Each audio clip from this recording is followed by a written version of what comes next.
الحمد لله الحمد لله نحمده ونستعينه ونستغفره ونعوذ بالله من شرور أنفسنا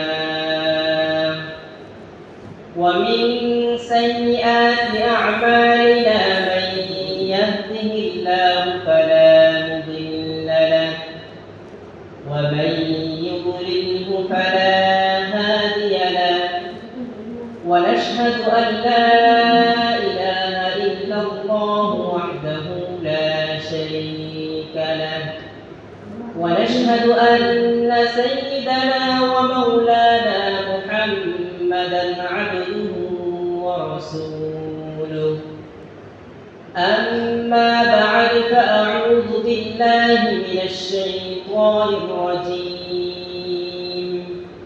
بسم الله الرحمن الرحيم إنما المؤمنون الذين إذا ذكر الله وجلت قلوبهم وإذا تليت عليهم زادتهم إيمانا وعلى ربهم يتوكلون الذين يقيمون الصلاة ومما رزقناهم ينفقون أولئك هم المؤمنون حقا لهم درجات عند ربهم ومغفرة ورزق كريم صدق الله العظيم وقال رسول الله صلى الله عليه وسلم لا إيمان لمن لا أمانة له أو كما قال عليه الصلاة والسلام আল্লাহ রব্বুল আলামিনের দরবারে অসংখ্য অগণিত শুকরিয়া জ্ঞাপন করি যে মহান রব্বুল আলামিন আমাদেরকে পবিত্র জুমার দিন জুমার নামাজ আদায় করার উদ্দেশ্যে দুনিয়ার বিভিন্ন কাজকর্ম থেকে ফারেক করে আগে মসজিদে এসে কিছু দিন কথা বলা এবং শোনার মতো তৌফিক দান করেছেন। এই জন্য সেই মহান রব্বুল আলামিনের দরবারে শুকরিয়া আদায় করি, সকলেই বলেন আলহামদুলিল্লাহ। সম্মানিত হাজিরিন, আরবি হিজরি অনুযায়ী এখন হলো জিলকদ মাস চলতেছে। জিলকদ মাসের আজকে হলো তৃতীয় জুমা, তার মানে এই মাসের আরেকটা জুমা আমরা পাবো। এরপরের মাস হলো জিলহজ মাস। জিলহজ মাসের 10 তারিখ হলো ঈদুল আজহা, কুরবানির ঈদ। ওখানে 10 দিনের মধ্যে একদিন আমরা শুক্রবার পাবো। তার মানে এই মাসের এক শুক্রবার আর আগামী মাসের এক শুক্রবার। এই ঈদের আগে আমরা মাত্র 2টা জুমা পাবো। আজকের দিন বাদ দিয়ে ঈদের আগে আর 2টা জুমা পাবো। তো এই সামনে ঈদুল আজহার উপলক্ষে কিছু আলোচনা থাকে এবং এখন হজের মৌসুম চলতেছে, এই সম্পর্কে কিছু আলোচনা করা হবে। আগামী সপ্তাহে এবং পরের সপ্তাহে ইনশাআল্লাহ এই বিষয়ে আলোচনা করা হবে। আজকে আমার আলোচ্য বিষয় হলো প্রকৃত মুমিন, খাঁটি মুমিনের গুণাবলী সম্পর্কে। সম্মানিত হাজিরিন, মুমিন কাকে বলে? সহজ ভাষায় বুঝতে গেলে মুমিন হলো যারা এক আল্লাহ তাআলাকে বিশ্বাস করে, রাসূলকে বিশ্বাস করে, পরকালকে বিশ্বাস করে, তারা হলো মুমিন। বিপরীতে যারা এক আল্লাহে বিশ্বাসী না, পরকালকে বিশ্বাস করে না, রাসূলকে বিশ্বাস করে না, তারা হলো কাফের। মুমিনের কয়েকটা ভাগ রয়েছে, এর মধ্যে একটা হলো প্রকৃত মুমিন, খাঁটি মুমিন, আর একটা হলো দুর্বল মুমিন। তো আমার আজকে আলোচ্য বিষয় হলো প্রকৃত মুমিন। প্রকৃত মুমিন কারা? এই সম্পর্কে আল্লাহ রব্বুল আলামিন সূরা আনফালের 2 এবং 3 নম্বর আয়াতে আল্লাহ রব্বুল আলামিন বলেন, ইন্নামাল মুমিনুনা আল্লাযীনা ইযা যুকিরাল্লাহু ওয়াজিলাত কুলুবুহুম। প্রকৃত মুমিন হলো তারা যাদের সামনে আল্লাহ পাক রব্বুল আলামিনের নাম উল্লেখ করা হলে তাদের অন্তর ভয়ভীত সন্ত্রস্ত হয়। আয়াতের মধ্যে আল্লাহ পাক রব্বুল আলামিন বলেন যাদের সামনে আল্লাহর নাম উল্লেখ করা হলে, আল্লাহর নাম জিকির করা হলে তাদের অন্তর ভয়ভীত সন্ত্রস্ত হয়। মুফাসসিরিন کرام বলেন এখানে জিকরুল্লাহ দ্বারা আল্লাহর জিকির উদ্দেশ্য, অর্থাৎ আল্লাহ পাক রব্বুল আলামিনের জিকির করা। মনে মনে আল্লাহর জিকির করলে অথবা কারোর মাধ্যমে আল্লাহর নাম শুনলে তাদের অন্তর ভয়ভীত সন্ত্রস্ত হয়। আমরা আল্লাহর জিকির কেন করব? কারণ আল্লাহ পাক রব্বুল আলামিন আমাদেরকে তার জিকির করার আদেশ করেছেন। এক আয়াতে আল্লাহ পাক রব্বুল আলামিন বলেন, ফাযকুরুনি আযকুরুকুম ওয়াশকুরুলি ওয়ালা তাকফুরুন। হে আমার বান্দা-বান্দীরা, তোমরা আমার বেশি বেশি জিকির করো। ফায়দা কি পায়? আযকুরুকুম, তাহলে আমি তোমাদেরকে স্মরণ করব। যদি তোমরা আমার বেশি বেশি জিকির করো তাহলে আমি তোমাদেরকে স্মরণ করব। ওয়াশকুরুলি, এবং আমার শুকরিয়া আদায় করো, আমার নিয়ামতের কৃতজ্ঞতা জ্ঞাপন করো। আর যদি কৃতজ্ঞতা জ্ঞাপন না করো, ওয়ালা তাকফুরুন, এবং তোমরা অকৃতজ্ঞ হও না। যদি আমরা শুকরিয়া আদায় না করি, আল্লাহ আমাদেরকে শুকরিয়া আদায় করতে বলছে, যদি আমরা শুকরিয়া আদায় না করি তাহলে আমাদের কি ক্ষতি, আর শুকরিয়া আদায় করলে কি ফায়দা? এই সম্পর্কে আল্লাহ পাক রব্বুল আলামিন অপর আয়াতে বলেন, লা ইন শাকারতুম লা আযীদান্নাকুম। হে আমার বান্দা-বান্দীরা, যদি তোমরা আমার নিয়ামতের শুকরিয়া আদায় করো তাহলে আমি তোমাদের নিয়ামতকে বাড়িয়ে দিব। সুবহানাল্লাহ। ওয়া লা ইন কাফারতুম, আর যদি তোমরা আমার নিয়ামতকে অস্বীকার করো, আমার নিয়ামতের শুকরিয়া আদায় না করো, ইন্না আযাবি লাশাদীদ, জেনে রাখো আমার আযাব হলো ভয়ঙ্কর। অর্থাৎ যদি আমরা আমার নিয়ামতকে অস্বীকার করো, আমার নিয়ামতের শুকরিয়া আদায় না করো, আমার নিয়ামত ভোগ করার পরও যদি সেটাকে অস্বীকার করো, অথবা আমার নিয়ামতের শুকরিয়া আদায় না করো, তাহলে বান্দারা জেনে রাখো আমার আযাব কিন্তু বড় ভয়ঙ্কর। এইজন্য সর্ব অবস্থায় আল্লাহ পাক রব্বুল আলামিনের জিকির করা, আল্লাহর নিয়ামতের শুকরিয়া আদায় করা। এরপরে আয়াতের মধ্যে আল্লাহ পাক রব্বুল আলামিন বলেন, ওয়াজিলাত কুলুবুহুম, তাদের অন্তর ভয়ে ভীত সন্ত্রস্ত হয়। ভীত সন্ত্রস্ত হওয়ার দুইটি অর্থ হতে পারে। মুফাসসিরিন کرام বলেন তার মধ্যে এক নম্বর অর্থ হলো আল্লাহ পাক রব্বুল আলামিনের নাম শোনা মাত্রই অন্তর ভয়ে ভীত সন্ত্রস্ত হওয়া। এই দিকে লক্ষ্য করে যে আল্লাহ পাক রব্বুল আলামিন বড় ক্ষমতাশীল। তিনি ইচ্ছা করলে বান্দাকে মারতে পারেন, ইচ্ছা করলে জীবিত রাখতে পারেন, ইচ্ছা করলে তিনি বিপদে ফেলতে পারেন, তিনি ইচ্ছা করলে বান্দাকে বিপদ থেকে উদ্ধার করতে পারেন। যেমন আল্লাহ পাক রব্বুল আলামিন তিনি তার নিজের সম্পর্কেই সূরা মুলকের মধ্যে বলেন, তাবারাকাল্লাযী বিয়াদিহিল মুলকু ওয়া হুয়া আলা কুল্লি শাইইন কাদির। মহিমান্বিত ওই আল্লাহ তাআলা যার হাতে সমস্ত রাজত্ব, ওয়া হুয়া আলা কুল্লি শাইইন কাদির, আর তিনি হলো সর্বশক্তিমান। এরপর আয়াত আল্লাহ পাক রব্বুল আলামিন বলেন, আল্লাযী খালাকাল মাউতা ওয়াল হায়াতা লিয়াবলুয়াকুম আইয়ুকুম আহসানু আমালা। আর তিনি তোমাদের জন্য মৃত্যু এবং জীবনকে সৃষ্টি করেছেন। কি জন্য পায়? লিয়াবলুয়াকুম আইয়ুকুম আহসানু আমালা, যাতে করে তিনি বাছাই করতে পারেন তোমাদের মধ্যে থেকে কে আমলের দিক দিয়ে সবচেয়ে সর্বশ্রেষ্ঠ। অন্য আয়াতে আল্লাহ রাব্বুল আলামিন বলেন যে, হে আমার বান্দারা, যদি আমি তোমাদের কোনো কল্যাণ করতে চাই, তোমাদের কোনো ভালো চাই, তাহলে দুনিয়ার এমন কেউ নাই যে আমাকে সেই কল্যাণ থেকে বাধা দিবে। আর যদি আমি তোমার অকল্যাণ চাই, তাহলে দুনিয়ার এমন কারো সাধ্য নাই যে সে আমাকে এই অকল্যাণ থেকে বাধা প্রদান করবে। তার মানে আল্লাহ রাব্বুল আলামিন সমস্ত ক্ষমতাশীল, সমস্ত বিষয়ে ক্ষমতাশীল, সর্বশক্তিমান আল্লাহ রাব্বুল আলামিনকে সর্বদাই বিশ্বাস করতে হবে এবং তার ভয়ে জিকির করতে হবে। এরপরে দ্বিতীয় নম্বর অর্থ হলো ওয়াজিলাত কুলুবুহুম, ভীত সন্ত্রস্ত হওয়ার দ্বিতীয় নম্বর অর্থ হলো আল্লাহ পাক রব্বুল আলামিনের নাম শোনা মাত্রই অন্তরে ভয়ে ভীত সন্ত্রস্ত হওয়া, তার জাহান্নামের কথা স্মরণ করে ভয়ে ভীত সন্ত্রস্ত হওয়া। এর একটা দৃষ্টান্ত বলতে গেলে বনী ইসরাইলের এক ঘটনা এসে পড়ে। বনী ইসরাইলের এক বিধবা মহিলা, তার স্বামী যখন মারা যায় তখন 2-3টা বাচ্চা তার কাছে রেখে যায় এবং পরিবারটা ছিল অত্যন্ত অসচ্ছল। স্বামী মারা যাওয়ার পরে যখন কয়েকদিন অনাহারে কাটাইতেছিল, বাচ্চারা খোদার জ্বালায় কান্নাকাটি করতেছিল, তখন এই বিধবা মহিলা তার এক চাচাতো ভাইয়ের কাছে গেল। চাচাতো ভাই ছিল ধনাঢ্যশীল। চাচাতো ভাইয়ের কাছে গিয়ে বলল যে, দেখো, কয়েকদিন যাবত আমার ছেলে সন্তানরা না খেয়ে আছে, খোদার জ্বালায় কান্নাকাটি করতেছে, তুমি আমার চাচাতো ভাই হিসাবে তুমি আমাকে কিছু সহযোগিতা করো।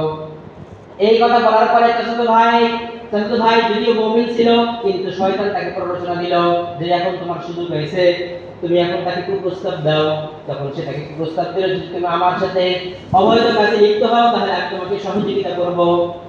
এদিকে বিধবা মহিলা তিনি সঙ্গে সঙ্গে না করে দিলেন না, আমি আমার পক্ষে এগুলো কাজ করা সম্ভব না। এরপরে সে বাড়িতে চলে আসার পরে যখন বাচ্চাদের কান্নাকাটি দেখতে পাইল, দেখার পরে মার কান্না বাচ্চাদের কান্না সহ্য করতে পারলো না, অন্তরটা ফেটে যেতে লাগছিল। তখন সে পুনরায় আবার সেই চাচাতো ভাইয়ের কাছে চলে গেল। চাচাতো ভাইয়ের কাছে যাওয়ার পরে বলল যে আমি তোমার কুপ্রস্তাবে রাজি আছি। এরপরে চাচাতো ভাই তাকে নিয়ে একটা ঘরের মধ্যে গেল। ঘরের মধ্যে যাওয়ার পরে দরজা জানলা সবকিছু বন্ধ করে দিল। বন্ধ করে দেওয়ার মুহূর্তে ওই বিধবা মহিলা বলে উঠল, হে আল্লাহর বান্দা, আমার চাচাতো ভাই, তুমি যদি দুনিয়ার এই মানুষ থেকে দুনিয়ার মানুষকে ভয় করে দরজা জানলা বন্ধ করে দিছো, যে লোকেরা যদি আমাদের এই খারাপ কাজ দেখে তাহলে কি বলবে, এই ভয়ে দুনিয়াতে দরজা জানলা বন্ধ করে দিছো, কিন্তু ওই আল্লাহ পাক রব্বুল আলামিনের দৃষ্টি কিভাবে তুমি ধোঁকা দিবে? যে আল্লাহ পাক রব্বুল আলামিন তুমি যেখানেই থাকো না কেন, যত অন্ধকারের ভিতরে থাকো না কেন, যত গভীরে থাকো না কেন, সেই আল্লাহ পাক রব্বুল আলামিন তোমাকে দেখতেছেন। সেই আল্লাহ পাক রব্বুল আলামিনকে তুমি ভয় করো। এই কথা বলার সাথে সাথে সেই চাচাতো ভাইয়ের অন্তর ভয়ে বিকশনগ্রস্ত হয়ে গেল এবং সে ভয়ে কাঁপতে লাগলো এবং সে বলল যে তোমার যা কিছু লাগে তুমি নিয়ে চলে যাও, আমি তোমার সাথে কোনো কাজে লিপ্ত হব না, কোনো অবৈধ কাজে লিপ্ত হব না। এটা ছিল হলো ইমানদারের ঈমান। তার ভিতরে ঈমান ছিল, গুনাহের ইচ্ছা জাগছিল, কিন্তু আল্লাহ পাক রব্বুল আলামিনের নাম শোনা মাত্রই তার অন্তর ভয়ে বিকশনগ্রস্ত হয়ে গুনাহ থেকে বিরত থেকেছে। এখন আমরা আমাদের সাথে মিলাই যে আমরা কোন একটা গুনাহে লিপ্ত হব বা ইচ্ছা করছি গুনাহ, এই সময় আল্লাহ পাক রব্বুল আলামিনের নাম স্মরণ হওয়ার সাথে সাথেই আমরা সেই গুনাহ থেকে বিরত থাকতে পারি কিনা?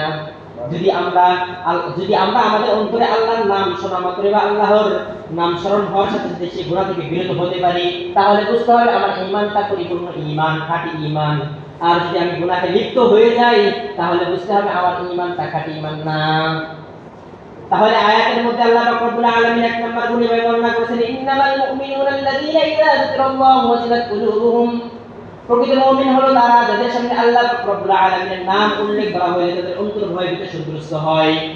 তাহলে বিকশনগ্রস্ত হওয়ার দুইটি অর্থ আমরা পাইলাম। এরপর আয়াতের শেষের দিকে বলছে ওয়াজিলাত কুলুবুহুম, তাদের অন্তর। মুফাসসিরিন কেরাম বলেন যে অন্তর হলো চার ধরনের। এক নম্বর অন্তর হলো কলবে সালিম, সুস্থ অন্তর। সুস্থ অন্তর কেমন? এমন অন্তর যে অন্তর দিয়ে সে গুনাহ করে না, যদিও কখনো ভুলে শয়তানের প্ররোচনায় গুনাহ হয়ে যায়, সাথে সাথে সে আল্লাহ পাক রব্বুল আলামিনের কাছে তওবা করে সেই রাস্তা থেকে ফিরে আসে এবং দ্বিতীয়বার সেই গুনাহ থেকে ফিরেও তাকায় না। সে হলো কলবে সালিম। এই কলবে সালিম সম্পর্কে আল্লাহ পাক রব্বুল আলামিন এক আয়াতে বলেন, ইয়াউমা লা ইয়ানফা'ু মালুন ওয়ালা বানুন ইল্লা মান আতাল্লাহা বিকলবিন সালিম। কাল কিয়ামতের ওই ভয়াবহ অবস্থার সময় তোমাদের এই রেখে যাওয়া ধন সম্পদ, তোমাদের এই ছেলে সন্তান যে তোমরা দুনিয়াতে রেখে গেছো, এই ধন সম্পদ এবং ছেলে সন্তান কোনো কিছু তোমাদের কাজে আসবে না। কাজে আসবে কি? ইল্লা মান আতাল্লাহা বিকলবিন সালিম। তবে যে ব্যক্তি আল্লাহ পাক রব্বুল আলামিনের কাছে কলবে সালিম, সুস্থ অন্তর নিয়ে আল্লাহর কাছে হাজির হইতে পারবে, সেই হলো আল্লাহর কাছে সফল কাম। তাহলে আমরা বুঝতে পারলাম আল্লাহ পাক রব্বুল আলামিনের কাছে আমাদের এই ধন সম্পদ, আমাদের এই ছেলে সন্তান দুনিয়ার কোনো কিছুই কাজে আসবে না। কাজে আসবে একমাত্র কলবে সালিম, সুস্থ অন্তর। এজন্য আমাদের সকলকে কলবে সালিমের অন্তর্ভুক্ত হতে হবে। আল্লাহ পাক রব্বুল আলামিন আমাদের সকলকে কলবে সালিম ধারণ করার মতো তৌফিক দান করুন, আমিন আমিন।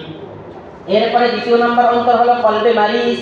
দ্বিতীয় নম্বর অন্তর হলো কলবে মাইয়াত, মৃত অন্তর। এটা হলো কাফেরদের অন্তর। এই সম্পর্কে আল্লাহ পাক রব্বুল আলামিন বলেন, ইন্নাল্লাযীনা কাফারু সাওয়াউন আলাইহিম আনযারতাহুম আম লাম তুনযিরহুম লা ইউমিনুন। নিশ্চয় কাফের হলো তারা, রাসূলকে লক্ষ্য করে আল্লাহ পাক রব্বুল আলামিন বলেন, নিশ্চয় কাফের হলো তারা, তাদেরকে আপনি সতর্ক করেন অথবা না করেন, তাদেরকে জাহান্নামের ভয় দেখান অথবা না দেখান, উভয় অবস্থায় তারা ঈমান আনবে না। এজন্য ফাতামাল্লাহু আলা কুলুবিহিম ওয়া আলা সামঈহিম ওয়া আলা আবসারিহিম গিশাওয়া। এজন্য যে আল্লাহ পাক রব্বুল আলামিন তাদের অন্তরে, তাদের কানে মোহর করে দিয়েছেন এবং তাদের চোখে আবরণ করে দিয়েছেন, এইজন্য তারা ঈমান আনবে না। তাহলে দ্বিতীয় নম্বর অন্তর হলো কলবে মাইয়াত। আর কলবে মাইয়াতের দ্বারা ইসলামের উদ্দেশ্য হলো কাফেরদের অন্তর। এরপরে দ্বিতীয় নম্বর অন্তর হলো কলবে নিফাক, মুনাফিকের অন্তর। মুনাফিক কাকে বলে? মুনাফিক হলো ওই ব্যক্তি যার ভিতরে একটা থাকে আর উপরে আরেকটা থাকে। অর্থাৎ উপরে বলে যে আমি তোমার সাথে আছি, কিন্তু সেই ভিতরে অন্যদের সাথে সম্পর্ক রাখে, বিরোধিতা করে। ইসলামের যত ক্ষতি হয়েছে পৃথিবীর সংলগ্ন থেকে আজ পর্যন্ত, ইসলামের যত ক্ষতি হয়েছে, কাফেরদের মাধ্যমে যত ক্ষতি হয়েছে, তার চেয়ে বেশি ক্ষতি হয়েছে মুনাফিকদের মাধ্যমে। এই জন্য এই মুনাফিকদের সম্পর্কে আল্লাহ পাক রব্বুল আলামিন বলেন ইন্নাল মুনাফিকিনা ফিদ দারকিল আসফালি মিনান নার, নিশ্চয় মুনাফিক তারা জাহান্নামের সর্বনিম্ন স্তরে থাকবে। অর্থাৎ কাফেররা যে জাহান্নামে থাকবে তার চেয়ে সর্বনিম্ন স্তরে থাকবে হলো মুনাফিকরা। কারণ মুনাফিকরা বড় ভয়ঙ্কর, তারা মুমিনদের সাথে মিলে থাকে, বলে যে আমরা তোমাদের সাথে আছি, আমরা ইসলাম গ্রহণ করেছি। যেটা নবীর যুগে অনেক ঘটনা এরকম বর্ণিত আছে যে প্রকাশ্যে বলছে যে আমরা তোমাদের সাথে আছি, কিন্তু গোপনে গোপনে তারা কাফেরদের সাথে সম্পর্ক রাখতো এবং মুসলমানদের অনেক গোপন পরামর্শ তারা কাফেরদের কাছে করে দিত, প্রচার করে দিত, পাস করে দিত। এই হলো মুনাফিকের অবস্থা। তো এই মুনাফিক সম্পর্কে আল্লাহ পাক রব্বুল আলামিন বলেন যে তারা জাহান্নামের সর্বনিম্ন স্তরে থাকবে। এরপরে তৃতীয় নম্বর অন্তর হলো কলবে মাইয়া, কলবে মারিস। তৃতীয় চতুর্থ নম্বর অন্তর হলো কলবে মারিস, অসুস্থ অন্তর। অসুস্থ অন্তর হলো এমন অন্তর যে অন্তর অধিকারী লোক গুনাহ করে আবার আমলও করে, নামাজও পড়ে, রোজাও রাখে, আবার সুদ খায়, নামাজ পড়ে রোজা রাখে হারাম খায়, নামাজ পড়ে রোজা রাখে বিড়ি সিগারেট খায়, গুনাহ করে। এই হলো কলবে মারিস। আর বর্তমানে অধিকাংশ মুমিনের অন্তর হলো এই অন্তর, অর্থাৎ কলবে মারিসের অন্তর্ভুক্ত। বর্তমানে কলবে সালিমের লোক খুব কম। এই জন্য আমাদের সকলের উচিত কলবে সালিমের অন্তর্ভুক্ত হওয়া। এই চার প্রকার অন্তরের মধ্যে থেকে কলবে সালিম হলো আল্লাহ পাক রব্বুল আলামিনের কাছে গ্রহণযোগ্য। এই জন্য আমাদের সকলকে কলবে সালিমের অন্তর্ভুক্ত হতে হবে। তো আয়াতের মধ্যে বলতেছিলাম পাঁচটি গুণ বর্ণনা করতেছিলাম। এর মধ্যে এক নাম্বার গুণ ছিল ইন্নামাল মুমিনুনা আল্লাযীনা ইযা যুকিরাল্লাহু ওয়াজিলাত কুলুবুহুম, নিশ্চয় প্রকৃত মুমিন হলো তারা যাদের সামনে আল্লাহ পাক রব্বুল আলামিনের নাম উল্লেখ করা হলে তাদের অন্তর ভয়ে সন্ত্রস্ত হয়। এই ছিল এক নাম্বার গুণ। দ্বিতীয় নাম্বার খাঁটি মুমিনের গুণ সম্পর্কে আল্লাহ পাক রব্বুল আলামিন বলেন وَإِذَا تُلِيَتْ عَلَيْهِمْ آيَاتُهُ زَادَتْهُمْ إِيمَانًا, প্রকৃত মুমিন হলো তারা যাদের সামনে আমি আল্লাহর আয়াত তেলাওয়াত করার পর, কোরআনের আয়াত তেলাওয়াত করার পর আল্লাহ তাদের ঈমানটা বৃদ্ধি পায়।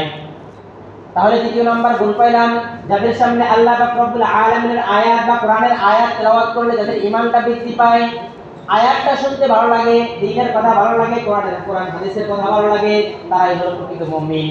এখন আমরা এই গুণটা আমাদের সাথে মিলাই, যদি দ্বীনের কথা আমাদের ভালো লাগে, কোরআনের কথা হাদিসের কথা যদি শুনতে ভালো লাগে, তাহলে বুঝতে হবে আমার ঈমানটা খাঁটি ঈমান।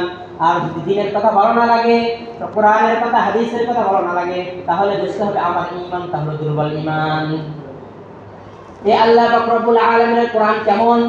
আল্লাহ পাক রব্বুল আলামিনের কোরআনটা হলো এমন, দুনিয়ার অন্য সব কিতাব একবার পড়লে দ্বিতীয়বার পড়তে মন চায় না, কিন্তু আল্লাহ পাক রব্বুল আলামিনের কালাম এত সুন্দর, এত মধুময়, যদি সেটা তেলাওয়াত করা হয় যতবার হোক সেটা শুনতে মন চায়। আর যদি যে তেলাওয়াত করে সুরটা যদি সুন্দর হয় তাহলে তো কথাই নাই। তাহলে আল্লাহ পাক রব্বুল আলামিনের কোরআনটা এত মধুময়। এরপরে আল্লাহ পাক রব্বুল আলামিনের কোরআন কেমন হয়? আল্লাহ পাক রব্বুল আলামিনের কোরআন হলো এমন যে দুনিয়ার অন্য সমস্ত যত কিতাব আছে, যত লেখক যত কিতাব লিখেছে, কিতাব লেখার শেষে অবশ্যই লিখে দিয়েছে যে আমার কিতাবে যদি কোনো ভুল ভ্রান্তি হয়ে থাকে তাহলে আপনি অবশ্যই যোগাযোগ করবেন আমাদের সাথে, এরকম লেখা থাকে। কিন্তু আল্লাহ পাক রব্বুল আলামিন তার কোরআন সম্পর্কে চ্যালেঞ্জ দিয়ে বলেন আলিফ লাম মিম যালিকাল কিতাবু লা রাইবা ফীহি, এটা এমন একটা কিতাব লা রাইবা ফীহি, যাতে কোনো সন্দেহ নাই, তার মধ্যে তুমি কোনো খুঁত কোনো ভুল ধরতে পারবা না। আল্লাহ পাক রব্বুল আলামিন নিজের কোরআনকে এভাবে চ্যালেঞ্জ করছে। 1400 বছর আগে, 1450 বছর আগে রাসূলের যুগে যখন কোরআন অবতীর্ণ হইল, রাসূল কোরআনের মাধ্যমে মানুষকে দাওয়াত দিতে লাগলো, ধীরে ধীরে মানুষরা ইসলাম গ্রহণ করতেছিল। তখন কাফেররা বুদ্ধি পরামর্শ করলো যে এভাবে যদি দিনে দিনে লোকেরা ইসলামের দিকে ধাবিত হয় তাহলে ইসলামের পাল্লা ভারী হয়ে যাবে। তখন তারা ষড়যন্ত্র শুরু করলো যে এই কোরআন যেহেতু আরবি ভাষা, তাহলে আরবের যত বড় বড় সাহিত্যিক আছে আরবি সাহিত্যিক সকলকে জমা করে কোরআনের অনুরূপ একটা কোরআন তৈরি করো, এবং এটার মাধ্যমে মানুষকে পথভ্রষ্ট করতে হবে, ইসলামের দিকে যেন কেউ না যায়। আরবের সমস্ত আরবি সাহিত্যিকরা এই কোরআন নিয়ে গবেষণা করতে লাগলো, কিন্তু কোরআনের একটা আয়াত একটা সূরাও তারা অবতীর্ণ করতে পারে নাই, একটা আয়াত এবং তারা তৈরি করে দেখাইতে পারে নাই।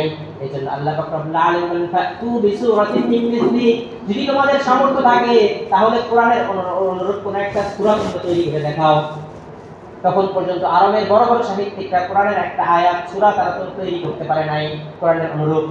এমনকি তারা গবেষণা করতে গিয়ে এক পর্যায়ে তারা ইসলাম গ্রহণ করেছে। এমনকি 1400 বছর থেকে রাসূলের যুগের পর থেকে এই পর্যন্ত যত মনীষী হিন্দু খ্রিস্টান বৌদ্ধরা কোরআন নিয়ে গবেষণা করছে, কোরআনের কোন একটা ভুল ধরার চেষ্টা করছে, তারা এক পর্যায়ে তারা ইসলাম গ্রহণ করেছে। তাহলে কোরআনটা হলো আল্লাহ রাব্বুল আলামিনের কালাম, যাতে কোনো সন্দেহ নাই। আল্লাহ নিজে চ্যালেঞ্জ করছে যে তোমরা এর অনুরূপ কোনো কোরআন সৃষ্টি করতে তৈরি করতে পারবে না। তাহলে এই কোরআনটা হলো এরকম দামি। কোরআন সম্পর্কে বিস্তারিত অনেক আলোচনা করা যায়, সামনে ইনশাআল্লাহ সুযোগ পেলে আলোচনা করব। তো যাই হোক, দ্বিতীয় নাম্বারগুলো হলো ওয়াইদা তুলিয়াত আলাইহিম যাদাতহুম ঈমানা, তাদের সামনে আল্লাহ পাক রব্বুল আলামিনের আয়াত তেলাওয়াত করা হলে তাদের অন্তর, তাদের ঈমানটা বৃদ্ধি পায়, শুনতে ভালো লাগে। এরপরে এখানে একটা প্রশ্ন থেকে যায় যে ঈমান এটা বাড়ে না কমে, বাড়ে কমে কিনা? ঈমানটা আমরা মুখে বলি যে ঈমান বৃদ্ধি পায় কমে পায়, এই সম্পর্কে কিছুটা মতভেদ রয়েছে। জুমহুর উলামায়ে কেরাম বলেন যে ঈমানটা বাড়ে কমে, যেহেতু আল্লাহ পাক রব্বুল আলামিন বলছে আয়াতের মধ্যে যে যাদের সামনে আল্লাহ পাক রব্বুল আলামিনের আয়াত তেলাওয়াত করা হইলে তাদের ঈমানটা বৃদ্ধি পায়, তাহলে এই আয়াত থেকে আমরা বুঝতে পারি যে ঈমানটা বৃদ্ধি পায়। কিন্তু আমাদের ইমাম আবু হানিফা, ইমামে আযম ইমাম আবু হানিফা রাহমাতুল্লাহি আলাইহি, যার সম্পর্কে বলতে গেলে যে ইমাম আবু হানিফা রাহমাতুল্লাহি আলাইহি 40 বছর ইশার নামাজের ওযু দিয়ে ফজর নামাজ আদায় করেছে, তার মানে কি রাতে ঘুমান নাই। সেই ইমামে আযম ইমাম আবু হানিফা রাহমাতুল্লাহি আলাইহি প্রত্যেকটা প্রতিটি রমজানে 62 খতম কোরআন শরীফ তেলাওয়াত করেছেন।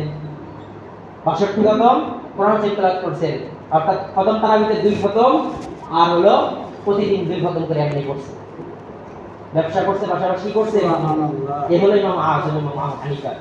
তো আমাদের ইমাম আযম আবু হানিফা রাহমাতুল্লাহি আলাইহি বলেন যে ঈমানটা বৃদ্ধি পায় না কমে না। তাহলে কি কোরআনে তো আল্লাহ পাক রব্বুল আলামিন বলছে যে যাদের ঈমানটা বৃদ্ধি পায় তারাই হলো প্রকৃত, তারাই হলো প্রকৃত ঈমানদার। তখন আবু হানিফা রাহমাতুল্লাহি আলাইহি উত্তর দেয় যে ঈমানটা বৃদ্ধি পায় কমে এরকম না, বরং ঈমানটা আপন অবস্থায় আছে। কয় কি বৃদ্ধি পায় কমে? আল্লাহ পাক রব্বুল আলামিনের আয়াতের উদ্দেশ্য হলো ঈমানের নূরটা বৃদ্ধি পায়। দেখবেন যারা দ্বীনের কাজ করে, নামাজ কালাম পড়ে, রোজা রাখে, ঠিকমতো নামাজ আদায় করে, দ্বীনের সাথে লেগে থাকে, তাদের চেহারার মধ্যে অন্যরকম একটা নূর ভাসে।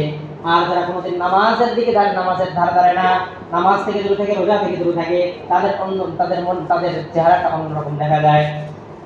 তো ইমাম আবু হানিফা রাহমাতুল্লাহি আলাইহি বলেন যে ঈমানটা মূলত বৃদ্ধি পায় কমে এরকম না, বরং ঈমানের নূর বৃদ্ধি পায়।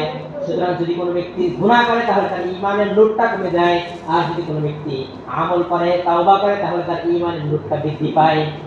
এর একটা দৃষ্টান্ত এভাবে দিয়েছেন, সেটা হলো যে আমরা যে হ্যারিকেন ব্যবহার করি, এখন হয়তো এরকমটা নাই, আগে যে হ্যারিকেন ছিল তেল দ্বারা চলতো, অনেকে চিনবেন। তো এই হ্যারিকেনের কথা দিয়ে দৃষ্টান্ত দেয় যে হ্যারিকেনের মধ্যে যখন দীর্ঘক্ষণ জ্বলার কারণে চতুর্দিকে যখন কালি জমা হয়ে যায়, তখন কিন্তু ভিতরে আলো ঠিকই জ্বলে, কিন্তু চতুর্দিকে আলোর কারণে, চতুর্দিকে কালির কারণে তার আলোটা বাইরে প্রকাশ পায় না। ঠিক তেমনি ঈমানটা আমাদের আপন অবস্থায় আছে, কিন্তু গুনাহের কারণে ঈমানের নূরটা কমে যাওয়ার কারণে আমাদের ঈমানটা প্রকাশ পায় না। তাহলে আমরা বুঝতে পারলাম ঈমানটা বাড়ে কমে না, বরং ঈমানের নূর বাড়ে কমে। সুতরাং যদি আমি নামাজ পড়ি, রোজা রাখি, দ্বীনের সাথে লেগে থাকি, তাহলে আমার ঈমানের নূরটা বেড়ে যাবে। আর যদি আমি গুনাহ করি, নামাজ থেকে দূরে থাকি, রোজা থেকে দূরে থাকি, তাহলে আমার ঈমানের নূরটা কমে যাবে। তাহলে দ্বিতীয় নাম্বার গুণ হলো ওয়াইদা তুলিয়াত আলাইহিম আয়াতুহু যাদাতহুম ঈমানা, যখন তাদের সামনে আল্লাহ পাক রব্বুল আলামিনের আয়াত তেলাওয়াত করা হয় তখন তাদের অন্তর, তাদের ঈমানটা বৃদ্ধি পায়। এই হলো দ্বিতীয় নাম্বার প্রকৃত মুমিনের দ্বিতীয় নাম্বার গুণ। এরপরে তৃতীয় নাম্বার গুণ বলেন, তাহলে তৃতীয় নাম্বার গুণ আলা রাব্বিহিম ইয়াতাওয়াক্কালুন, যারা সদা সর্বদা আল্লাহ পাক রব্বুল আলামিনের উপর ভরসা করে। তো উলামায়ে কেরাম বলেন যে ভরসা করার অর্থ হলো নিজের সাধ্য অনুযায়ী চেষ্টা করা, নিজের সাধ্য অনুযায়ী, নিজের সাধ্যের মধ্যে যতটুকু আছে ততটুকু চেষ্টা করার পরে আল্লাহ পাক রব্বুল আলামিনের উপর ভরসা করা। এর দৃষ্টান্ত এভাবে দিয়েছেন যে একজন কৃষক, তার সাধ্যের মধ্যে হলো সে জমিতে হাল চাষ করে সে বীজ বপন করে আসবে, বীজ বপন করে এসে আল্লাহ পাক রব্বুল আলামিনের উপর ভরসা করে থাকবে, বা আল্লাহ পাক রব্বুল আলামিনের কাছে দোয়া করবে, হে আল্লাহ, আমার সাধ্যের মধ্যে ছিল বীজ বপন করা, আমি এতটুকু করে আসছি, বাকি ফসল দেওয়ার দায়িত্ব হলো তোমার। তাহলে ভরসার নাম কি? হাত গুটিয়ে বসে থাকা না, নিজের সাধ্যের মধ্যে যতটুকু আছে এতটুকু আগে পালন করা, তারপরে আল্লাহ পাক রব্বুল আলামিনের উপরে ভরসা করা। এর একটা দৃষ্টান্ত ঘটনা হলো ইউসুফ আলাইহিস সালাম, ইউসুফ নবীর কথা শুনে থাকবে, ইউসুফ জুলেখার ঘটনা। এই ঘটনার মধ্যে কিতাবে বর্ণিত হয়েছে যখন জুলেখা হযরত ইউসুফ আলাইহিস সালামকে একটা ঘরের মধ্যে বন্দী করলো, অবৈধ কাজে লিপ্ত করার জন্য যখন একটা ঘরের মধ্যে বন্দী করলো, তখন হযরত ইউসুফ আলাইহিস সালাম আল্লাহ পাক রব্বুল আলামিনকে ডেকে বললেন, হে আল্লাহ, আমার এখান থেকে বাঁচার কোনো সাধ্য নাই, আমার সর্বোচ্চ সাধ্য আছে আমি দৌড়ে দরজা পর্যন্ত যাব, বাকি দরজা খুলে দেওয়ার দায়িত্ব হলো তোমার। তখন আল্লাহ পাক রব্বুল আলামিন এই বলে যখন তিনি দরজার দিকে দৌড়ে গেলেন, তখন সঙ্গে সঙ্গে আল্লাহ পাক রব্বুল আলামিন সমস্ত দরজা খুলে দেন। সুবহানাল্লাহ। তাহলে আমরা এই ঘটনা থেকে এটাই বুঝতে পারি যে আমাদের সাধ্যের মধ্যে যতটুকু আছে ততটুকু চেষ্টা করা, তারপরে আল্লাহ পাক রব্বুল আলামিনের উপর ভরসা করে থাকা। যদি আমরা এরকম মানে পরিপূর্ণ আল্লাহ পাক রব্বুল আলামিনের উপর ভরসা করতে পারি, তাহলে অবশ্যই আল্লাহ পাক রব্বুল আলামিন আমাদেরকে সহায়তা করবেন। এখন আমরা যদি ভরসা করি, আমাদের ভরসা নড়বড়, যার কারণে আল্লাহ পাক রব্বুল আলামিনের সাহায্য নড়বড়। যদি আমাদের ঈমানটা আল্লাহর উপর পরিপূর্ণ থাকে, ভরসাটা পরিপূর্ণ থাকে, তাহলে অবশ্যই আমরা আল্লাহর সহযোগিতা পাবো। আর যদি আমাদের ঈমানটা দুর্বল থাকে, ভরসাটা তেমন না থাকে, তখন আমাদের আল্লাহর সাহায্য খুব দেরিতে আসে। এজন্য আল্লাহ পাক রব্বুল আলামিনের উপর সর্বস্থায়ী পরিপূর্ণ ভরসা রাখা। এরপরে চতুর্থ নম্বর গুণ, আল্লাযীনা ইউকিমুনাস সালাহ, যারা নামাজ কায়েম করে। চতুর্থ নম্বর গুণ হলো যারা নামাজ কায়েম করে।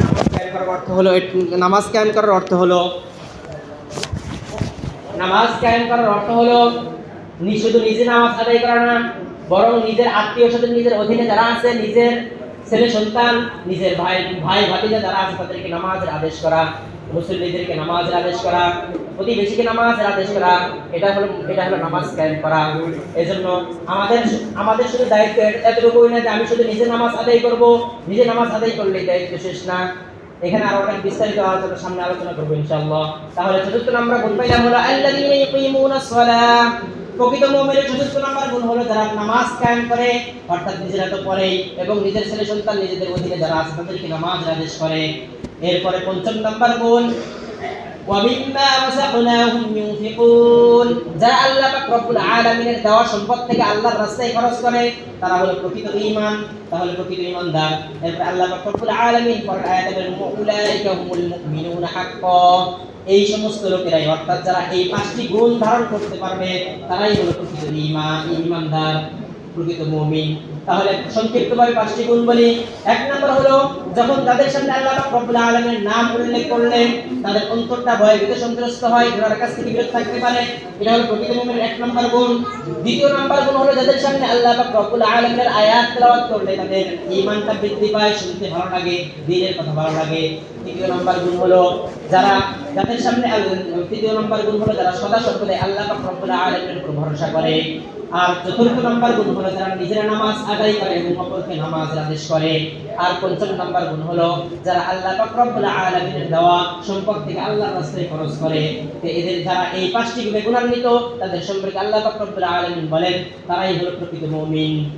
যারা এই পাঁচটি গুণ অর্জন করবে তাদের জন্য পুরস্কার কি? সেই আয়াতের শেষ দিকে আল্লাহ পাক রব্বুল আলামিন বলেন, লাহুম দারাজাতুন ইনদা রাব্বিহিম ওয়া মাগফিরাতুন ওয়া রিজকুন কারীম। তাদের জন্য আল্লাহ পাক রব্বুল আলামিনের কাছে তিনটা পুরস্কার। একটা হলো লাহুম দারাজাতুন, আল্লাহ পাক রব্বুল আলামিনের নিকট তারা মর্যাদাবান হবে। এরপরে ওয়া মাগফিরাতুন, এবং ক্ষমা। দেখেন আমাদের যত নামাজ, রোজা, হজ, যাকাত আমরা যা কিছু আদায় করি, আমাদের মূল টার্গেট হলো আল্লাহ পাক রব্বুল আলামিনের কাছে ক্ষমা চাওয়া, ক্ষমা পাওয়া। সুতরাং যদি আমরা এই পাঁচটি গুণ গুণান্বিত হতে পারি, তাহলে আল্লাহ পাক রব্বুল আলামিন আমাদেরকে ক্ষমার ঘোষণা দিয়েছেন। এরপরে তৃতীয় নম্বর পুরস্কার হলো রিজকুন কারীম, এবং সম্মানজনক রিজিক। তাহলে যারা পাঁচটি গুণ অর্জন করতে পারবে তাদেরকে আল্লাহ পাক রব্বুল আলামিন তিনটি পুরস্কার দান করবেন। আল্লাহ পাক রব্বুল আলামিন আমাদের সকলকে এই পাঁচটি গুণে গুণান্বিত হওয়ার তৌফিক দান করুন। আমিন।